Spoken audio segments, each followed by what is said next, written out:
तुम्ही ह्याच्यावरती जा, यूट्यूबवर जा आणि Donald Trump and poem snake असं सर्च टाका. लक्षात ठेवा मी काय म्हणतो ते. Donald Trump and poem snake. अतिशय सुंदर कविता त्यांनी मांडलेली आहे डोनाल्ड ट्रम्पने. ते कुठच्या तरी जुन्या कवीची आहे ती कविता, की तो बर्फामध्ये गारठलेला आणि गाठलेला साप त्या नदी लेकच्या तलावाच्या बाजूला पडलेला आहे आणि कामावर निघालेली बाई आहे ती बघते त्याच्याकडे आणि तिला दया वाटते की अरे हा साप इतका सुंदर आहे पण सगळा गोठून गेलेला आहे. तर O gentle lady please take me in असं तो साप म्हणतो. म्हणून मी ती त्याला उचलते, त्याला घरी घेऊन येते ऑफिसला जायच्या आधी. घरी जाते, त्याला शेकोटीजवळ ठेवते, तिथे त्याला दूध ठेवते प्यायला आणि कामावर जाते. संध्याकाळी परत येते. परत आल्यानंतर मग तोपर्यंत तो एकदम फ्रेश झालेला, बर्फ वितळलेला आगीमुळे मस्तपैकी दूध पिऊन. आणि ती बघते इतकी सुंदर स्किन त्याची, ती इतकी प्रेम करते त्याला उचलून जवळ कवटाळते त्याच्या आणि त्या स्किनची पापी घेते. तो देतो एक ठॅप करून साप तिला. ती म्हणते आय सेव्ड यू, तू मला का चावतोयस, तू दंश का करतोयस मला, मी तुला वाचवला त्या, नाही तर मेला असताच तिकडे तलावाजवळ. तेव्हा साप तिला म्हणतो मी जेव्हा गोठलेला होतो तेव्हाही सापच होतो, तू उचललंस तेव्हाही मी सापच होतो, तुला ठाऊक होतं मी सापच आहे. तू घरी घेऊन आलीस विस्तवाजवळ ठेवलास तेव्हाही मी सापच होतो, तुला ठाऊक आहे. तू दूध प्यायला ठेवलंस तेव्हाही मी सापच होतो, तुला ठाऊक आहे. तू आता जवळ घेतेस तेव्हाही तुला ठाऊक आहे की मी साप आहे.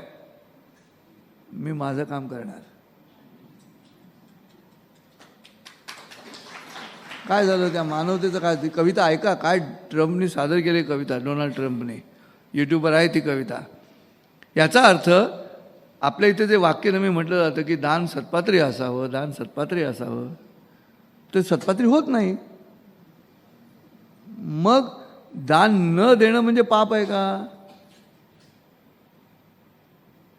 इथे येऊन गाड्या अडतं. तिथे संख्या आणि सांख्य, ती संख्या आता हळूहळू जेव्हा राज्यसत्तेच्या दिशेनं प्रवास करायला लागते त्यावेळेला कशासाठी, तर त्यांची संख्या जास्त होऊन त्यांनी राज्यसत्ता जिंकली म्हणून नव्हे, तर त्यांच्या सत्तेचं जिंकल्यानंतरची जी पृथ्वीची अवस्था असणार आहे, जी राष्ट्राची अवस्था असणार आहे, ते काय घडते ते बाकीची उदाहरणं समोर दिसत आहेत.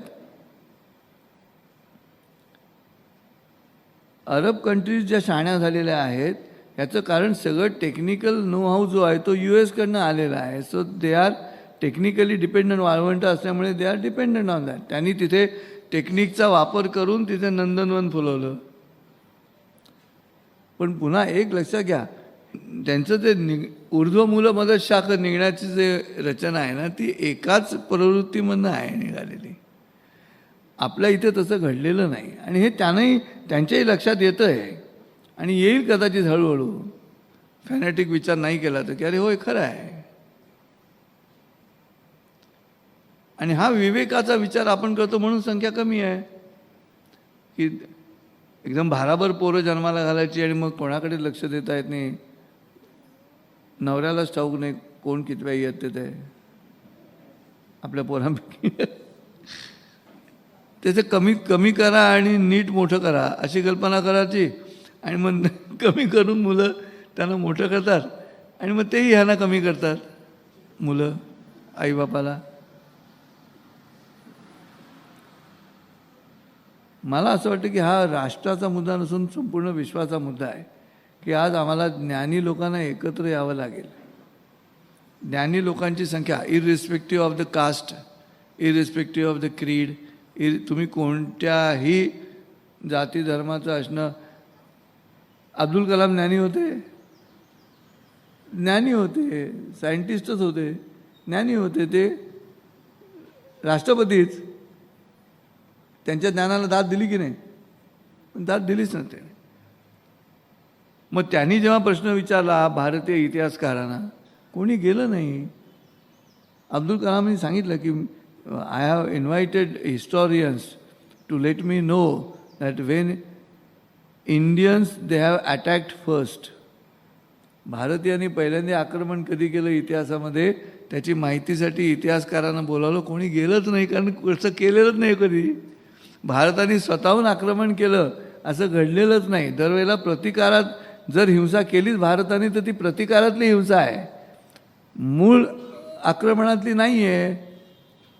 तो निसर्गाचा कायदा आहे स्वसंरक्षणाचा, तो सगळ्यांचाच आहे, तो सगळ्याच माणसांना लागू पडतो. मग तो तुम्हाला आम्हालाही लागू पडतो. आता हा वृत्तीचा प्रश्न आहे, हा मनोवृत्तीचा प्रश्न आहे. मग आता आम्हाला मनोवृत्ती म्हणून त्यांना मारणं हा त्याचा उपाय नाही हेही आम्हाला कळतं आहे. प्रतिकार करताना पण आम्हाला काय करता येऊ शकेल जिंकण्यासाठी. म्हणून मी म्हटलं की मग सांख्यांची संख्या वाढवली तरच संख्याविरुद्ध सांख्य हे युद्ध जिंकता येईल आणि पृथ्वीचं भलं होईल. ज्ञानी माणसांची संख्या वाढवावी लागेल. वाद घालणारे ज्ञानी नव्हेत, जे तुम्ही बघता रात्री डिबेटमध्ये कोणीच कोणाला बोलू देत नाही, ते ज्ञानी नव्हेत. समन्वयाने एकमेकांना समजून घेणारे ज्ञानी एकत्र. का तर मानवी अस्तित्वाचाच मुद्दा आला आहे. आता अथर्ववेदात म्हणतं की there are only 2 options left. अथर्ववेदामध्ये म्हटलं आहे, एकत्र जगा किंवा एकत्र मरा, live together or perish together. असं अथर्ववेदामधला किती जुनं लिहिलेलं आहे बघा वेदांमध्ये हा मुद्दा, की मानवी वंशाकडे ह्युमन स्पेशीज म्हणून जेव्हा बघतो त्यावेळेला हा मुद्दा लक्षात घ्यावाच लागेल. आणि म्हणून संख्येकडे दुर्लक्ष करून चालणार नाही. ते न कळत काही गोष्टी हळूहळू करून शेवटी जर मूळ स्वभाव बाहेर उफाळून आला तर तो संख्येनं उफाळून येणार आहे, तो समुदायानं उफाळून येणार आहे. एकटा दुखता नाही आहे तिथे, समुदाय एकदम ते गोष्टी करणार आहे. पण त्यांना अंतिम शब्द आहेत. आपल्या इथे देवळातला शब्द अंतिम नाही आहे, कारण आम्ही ज्ञानी आहोत. का हा ज्ञानाचा मुद्दा आहे. विधींमध्ये लिप्त नका हो. म्हणून मी आज का ही प्रार्थना आपण दरवेळेला घेणार. 3.25 मिनिटाची प्रार्थना आहे. का ऐकू दे, बाहेर पण जाऊ दे ऐकू. मी असं नाही म्हणत की गोंदवलेकर महाराजांच्या वरच्या मठाच्या बाहेर स्पीकर लावा. दररोज सकाळी 6 वाजता गुरुर् ब्रह्मा गुरुर्विष्णू चिंचवडभर. म्हणजे ज्ञानी माणसांनी संयम ठेवायचा आहे. ज्ञानी माणसांनी अज्ञानाने केलेली कृती करायची नाही. तरी अज्ञानाची संख्या वाढत असेल तर त्या अज्ञानाला थांबवण्यासाठी काहीतरी करायला लागेल ना. ते हे प्रवचन आहे. काय करा म्हणून गंध लावायला. आज हे नवीन टूम ही नवीन टूम काढली. काय आज येणार प्रत्येकाला गंध गंध गंध. कशासाठी? दिसण्यासाठी. आता घरी जाताना कुठे गेला होता? प्रवचनाला.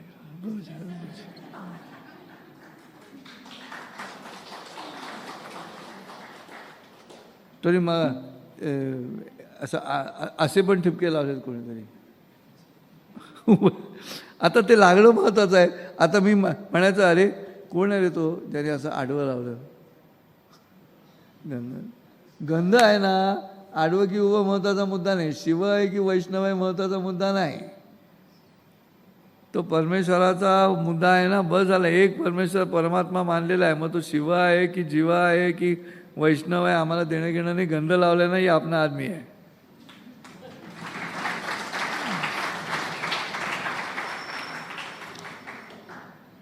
हे काय नखरे करतो मी. कळलंच पाहिजे.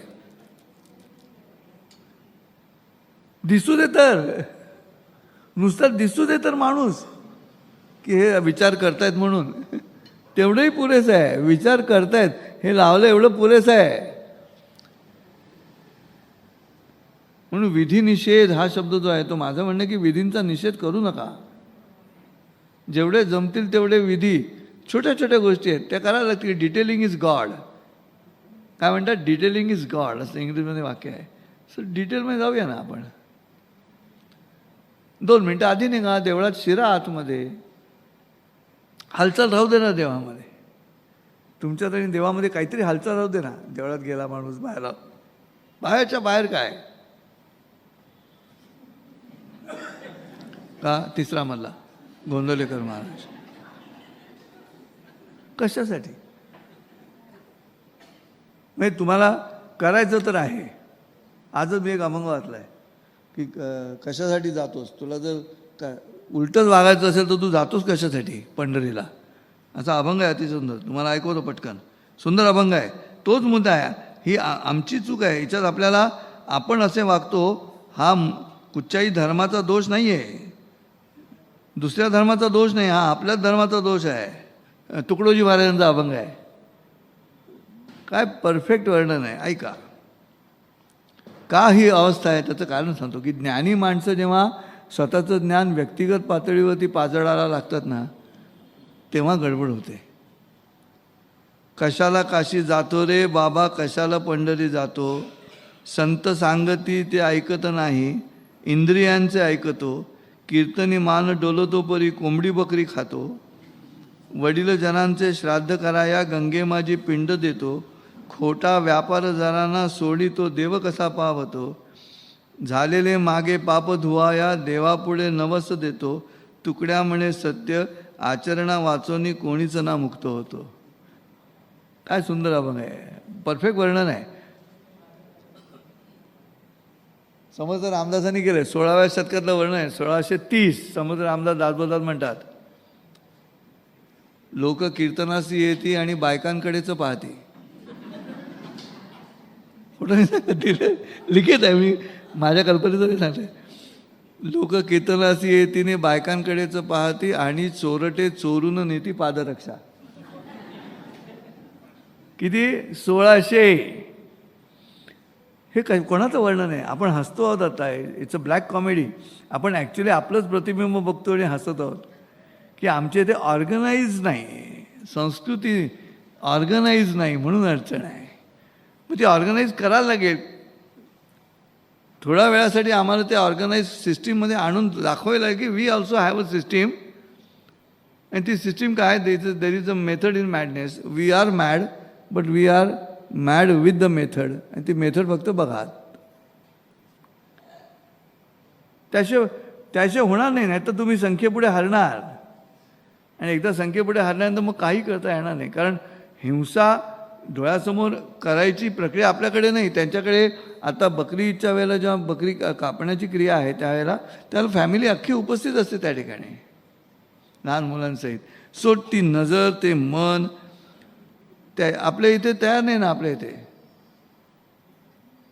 आमच्या इथे नुसतं असं मांजराला केलं तरी आजोबा विचारतो, त्यांनी काय तुझं घोडं मारलं आहे.